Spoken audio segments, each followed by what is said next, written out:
Salut, bienvenue dans le podcast de Fabienne Maillefer, les clés de la communication animale intuitive. Aujourd'hui, j'aimerais te parler des défis de la communication animale et des raisons pour lesquelles ça ne fonctionne pas toujours de manière homogène ou comme tu le souhaiterais. Alors pourquoi ça ne fonctionne pas toujours comme tu le voudrais et pourquoi il y a des jours où ça marche bien et d'autres jours où c'est plus compliqué de communiquer intuitivement avec les animaux alors que tu as fait tous les exercices, que tu as suivi probablement la méthodologie qu'on t'a enseignée. Mais bon, rien à faire, il y a des fois où ça ne marche pas. En fait, la communication intuitive avec les animaux, ça repose bien sûr sur tes capacités intuitives, telles que la clairvoyance, la clairaudience, la clairsentience, la clairinformation ou encore la télépathie. Ces facultés, elles font appel à une partie de toi-même qui est directement en lien avec ce que j'appelle ton cerveau émotionnel. Ton cerveau émotionnel, c'est une partie de ton cerveau que tu ne contrôles pas et qui est occupée à faire différentes choses pour ta survie notamment, mais aussi à stocker toutes les émotions que tu as. C'est au fait un centre névralgique où sont traitées tes émotions, tes instincts, tes intuitions. Cette connexion en fait subtile avec les animaux, ça fonctionne pas toujours de manière homogène parce que plusieurs facteurs peuvent influencer la qualité de cette communication et notamment ce fameux cerveau émotionnel. Alors parlons-en un petit peu de ce cerveau émotionnel. En fait, lorsqu'on utilise nos capacités intuitives, notre cerveau émotionnel joue un rôle central dans la réception des informations qui sont transmises par l'animal. C'est donc à cet endroit-là que se déroule l'interprétation des signaux subtils qui permettent une véritable connexion empathique avec l'animal. Je m'explique, cette partie de toi qui travaille lorsque tu es en contact avec le monde animal, c'est la partie de toi qui est capable de ressentir des choses. Cette partie de toi, elle est capable aussi d'entrer en empathie avec un être vivant qui peut être animal ou humain ou des plantes aussi parce que tout est vivant. Mais revenons aux animaux. Lorsque je suis avec mon cerveau émotionnel en contact avec le cerveau émotionnel de l'animal, alors par empathie, j'ai cette capacité de rejoindre l'animal dans ce qu'il vit et ce qu'il ressent. Je ne me mets pas à sa place, mais je le rejoins là où il est. C'est le propre de l'empathie. Cependant, selon l'état psychique dans lequel tu vas te trouver, parce que durant cette journée qui s'est écoulée, tu as eu des contrariétés, tu es fatigué peut-être psychiquement, tu as dû te battre pour différentes choses au travers de tes activités professionnelles, bref, pour mille et une raisons, ton état psychique est tel que ton espace intérieur ne peut pas être totalement libre pour recevoir les informations que l'animal t'envoie de manière claire et engagée. Et alors, c'est bien là tout le problème, parce que cet espace intérieur, cet endroit un petit peu comme un tableau blanc qui est là, libre de toute chose et de toute préoccupation pour recevoir les informations de l'animal, parfois on n'a pas conscience que ce tableau il est occupé par moult choses. Donc, si notre esprit est encombré par des émotions intenses, du stress, de la fatigue mentale, on parlera des problèmes physiques tout à l'heure, mais ça a aussi un impact, ça peut entraver donc la qualité de ta communication intuitive avec l'animal,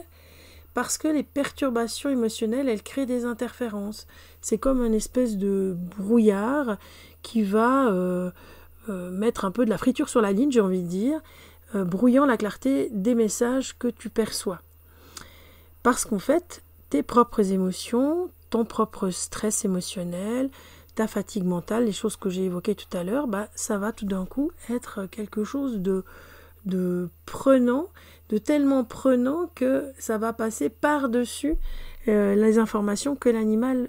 va te donner, mais complètement à ton insu. En plus, il faut savoir que quand on est dans un déséquilibre émotionnel, on peut également induire nos propres projections, de nouveau de manière inconsciente, sur l'animal. ça altère ainsi la pureté au fait de l'échange intuitif avec l'animal. C'est-à-dire que je vais projeter mon propre malaise dont je n'ai pas forcément conscience sur l'animal et je lui prête alors des émotions ou des sentiments qui ne sont pas les siens, mais qui sont les miens. Par exemple, tu peux des fois ressentir de la peur ou de l'anxiété, et c'est possible que cette peur ou cette anxiété que tu ressens vraiment à l'intérieur de toi, tu ne l'inventes pas, que en fait tu interprètes en pensant que c'est un signal que t'envoie l'animal, mais en réalité, c'est à travers le prisme de tes émotions qu'il va falloir que tu analyses la compréhension des émotions de l'animal. Tu peux avoir des ressentis à l'intérieur de toi qui peuvent être soit reflétés en miroir par l'animal lui-même. Et donc, quand tu es face à des émotions importantes, pose-toi toujours la question, est-ce que ça appartient vraiment à mon animal ou est-ce que c'est moi en ce moment qui ai un sentiment de tristesse ou une émotion de colère ou de l'anxiété ou encore de la peur, pour être sûr que tu n'es pas en train de transférer, de projeter en fait des choses qui t'appartiennent sur l'animal. Donc tu vois, ce cerveau émotionnel, en fait, il va être une magnifique banque de données émotionnelles avec lesquelles tu vas pouvoir travailler, mais il faut d'abord que tu sois au fait de comment tu te sens et comment tu es, dans quel état d'être tu es, pour pouvoir libérer le fameux tableau blanc, l'espace intérieur, laisser le champ libre aux émotions que te transmet l'animal, de manière à ne pas brouiller ces émotions par les tiennes. Donc en fait, il y a pour moi, dans les clés de la communication animale, il y a une prise de conscience de l'importance de l'état intérieur et de la préparation dans laquelle il faut que tu sois pour toi être vraiment le plus pur, alors j'entends pur cristallin, possible à l'intérieur, pour que ce que l'animal dépose à l'intérieur de toi, ça soit vraiment lui et pas des miasmes de tes propres émotions. Donc la qualité de la communication intuitive, elle dépend complètement de notre état intérieur, de notre capacité à effacer le tableau et à pouvoir être disponible. Et pour que cette communication soit efficace, il est vraiment essentiel d'aborder d'abord chaque interaction avec un esprit calme, centré, débarrassé de tout préjugé ou d'émotions qui pourraient te perturber. Donc la préparation que je te propose de faire et que je pense la plupart des interprètes animaliers ou communicateurs animaliers qui forment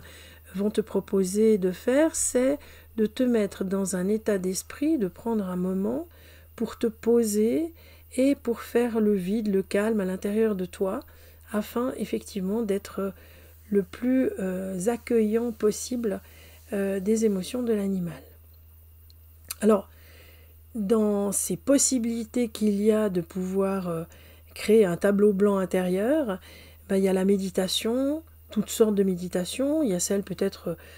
que tu préfères, il y a celle que je t'ai donnée si tu as suivi des formations chez moi pour pouvoir t'exercer, parce qu'on les a exercées en classe. Il y a peut-être aussi des choses que tu as trouvées sur Internet ou des choses que tu fais à travers des exercices de yoga, de sophrologie. En fait, il n'y a pas une méditation clé, il n'y a pas un seul exercice qui fonctionne. Il y a une démarche importante qui va te permettre, à travers la méditation, les exercices de respiration, les techniques de relaxation, il y en a plein la toile aujourd'hui, qui va te permettre en tant qu'outil d'atteindre cet état de réceptivité qui va te permettre vraiment de recevoir l'information de la part de l'animal sur un tableau le plus vierge possible. Donc en créant un espace intérieur paisible, tu vas permettre à ton cerveau émotionnel de fonctionner de manière optimale, favorisant ainsi un espace clair qui va pouvoir restituer de la manière la plus fidèle possible les informations intuitives. Je fais juste un aparté parce que j'ai envie de dire, cet état-là d'être intérieur, on devrait l'avoir et le faire à tout moment lorsque quelqu'un nous parle, que ce soit un collègue de travail, que ce soit notre enfant, notre conjoint ou conjointe, quelqu'un qu'on croise dans la rue, la personne qu'on a au téléphone à qui on demande comment ça va et souvent on n'écoute même pas la réponse. En fait, on devrait prendre le temps idéalement, et c'est un bon exercice, de dégager et de rendre le plus vierge possible notre espace intérieur. L'autre chose dont il faut tenir compte par rapport au biais et aux défis de la communication intuitive et au fait que des fois ça marche et ça marche pas, c'est l'influence de nos expériences passées et aussi de nos croyances. En fait, toutes nos expériences passées, les croyances que l'on a, et dans les croyances que l'on a, c'est pas celles auxquelles on ne tient plus ou dont on veut se débarrasser qui nous ennuie le plus, c'est plutôt celles auxquelles on tient mordicus, et parce qu'on est sûr que cette croyance-là, j'ai toujours fait comme ça a toujours bien fonctionné, et donc je vais continuer à faire comme ça. C'est ça qui est le plus embarrassant. En fait, nos expériences et nos croyances, elles jouent également un rôle vraiment important dans la manière dont on perçoit et on interprète les messages intuitifs, puisque il y a d'abord un temps pour recevoir, je reprends l'image du tableau blanc, et puis ensuite il y a un temps pour interpréter le message reçu. Par exemple, si tu as vécu des expériences négatives avec certains animaux, alors disons par exemple que dans ta relation je sais pas, au chat, c'est toujours compliqué parce que tu avais eu un chat quand tu étais petite et c'était compliqué, etc. Et donc t'as pas gardé un bon souvenir des chats, voilà. Et il y a à l'intérieur de toi l'expérience et la croyance que avec les chats, ça va être compliqué de faire de la communication. Et j'entends parfois des communicateurs animaliers professionnels installés qui me disent « Ah non, mais moi je peux pas parler avec telle ou telle espèce animale parce que ça fonctionne jamais pour moi. » Alors c'est clair que ça fonctionnera pas si je me dis que ça ne fonctionne pas, puisque c'est mon cerveau émotionnel qui est le capitaine du navire, en fait, de ma démarche de communication intuitive. Donc, si dans les expériences que j'ai vécues, par exemple, si dernièrement tu as fait des communications, que ça s'est mal passé parce que le maître ou la maîtresse de l'animal t'a dit « Oh bon non, pas du tout, je vous suis pas, vous devez pas être avec mon animal, etc. » tout ça, ça va s'inscrire dans ton cerveau émotionnel, ça va mettre une espèce d'ancrage de doute, et c'est clair que la prochaine fois que tu devras parler avec un animal, il y a de fortes chances que ça passe pas très bien, ou que tu aies tellement d'appréhension que tu passeras ton tour et tu refileras la communication à quelqu'un d'autre. Donc inconsciemment, on peut avoir des perceptions qui sont influencées lors de futures interactions par les choses que l'on a vécues, surtout quand c'est des choses qui sont pas positives, d'où l'idée d'accumuler un maximum d'expériences positives en communication intuitive pour créer le moins de blocage possible ou le moins de biais possible. De même, les croyances limitantes, comme le scepticisme à l'égard de la communication intuitive, le fait de tout le temps douter, oui, je vois bien, ça marche, c'est ce que j'entends dans mes stages, oui, je vois bien, ça marche, mais tu vois, ouais, mais j'y crois pas vraiment, je suis pas sûre que, etc. Et malheureusement, c'est des choses qui vont entacher et créer en fait un blocage, une croyance limitante dans ta capacité à recevoir des messages clairs. Donc, c'est important que tu y crois et que tu crois que c'est possible, même si une partie de ton cerveau et ton mental te dit que c'est complètement fou et qu'il y a quand même, non, ça ne doit pas être possible. Donc tu vas devoir travailler en amont sur la libération des croyances, rester ouverte à la possibilité que les animaux communiquent avec nous de manière subtile et intuitive, même si ça te semble complètement fou et aberrant. Et puis en dernier lieu, ce qui est si important, Je ne cesse de le répéter dans les stages et dans toutes les formations que je donne, et je m'en excuse déjà auprès des élèves qui ont fait des formations à l'école de la conscience et qui vont me dire « mais elle arrête pas de nous répéter ça », mais c'est l'importance de la pratique et de la patience. Il est vraiment fondamental que tu comprennes que la communication animale intuitive et la communication intuitive en général, c'est une compétence qui se développe avec le temps et la pratique. Si tu fais une communication tous les tremblements de terre, ça va pas le faire. Il faut te dire que c'est comme si tu te mettais à faire du piano ou de la danse ou du dessin. Si tu vas qu'une fois par semaine au cours de piano, puis qu'entre deux tu t'exerces pas, tu peux faire tous les cours que tu veux avec tous les meilleurs communicateurs de la Terre et les meilleurs formateurs de la Terre, ça va pas le faire. Donc en fait, il faut accepter que tu apprends. Ce n'est pas quelque chose d'inné, c'est un apprentissage que tu vas faire avec des parties de ton cerveau qui n'ont pas été éduquées à travailler sous cet angle-là, en tout cas sous nos latitudes, et que comme tout apprentissage que tu as fait dans ta vie, tu vas progresser. Mais tu vas progresser à ton propre rythme. Ce rythme-là, il va être influencé par tes expériences, ton expérience de vie, ta sensibilité et ton état intérieur dont j'ai largement parlé jusqu'ici. Donc, comme pour toute autre compétence, la patience, la persévérance, c'est vraiment la clé et c'est essentiel. Alors tu vas me dire, oui, mais moi, j'ai pas le temps parce que j'ai plein de travail, j'ai plein de trucs à faire, j'ai 1000 et un imprévus, etc. Moi, je t'invite à prendre rendez-vous si vraiment ça te tient à cœur de développer la communication animale intuitive. Prends rendez-vous avec toi-même sur ton agenda, bloque-toi des plages, ça peut être une demi-heure, un quart d'heure. Essaye de le faire au minimum 3, 4, 5 fois par semaine et peut-être ne fais pas que des communications animales, mais développe aussi ton intuition, fais des exercices d'intuition. T'en trouves dans plein de bouquins, j'en ai écrit un qui s'appelle « Se relier au vivant par l'intuition » chez Jouvence, où c'est que des exercices. Tu vas en trouver aussi beaucoup sur la plateforme d'École de la Conscience. Vraiment, exerce-toi à d'autres choses où tu n'es pas challengé par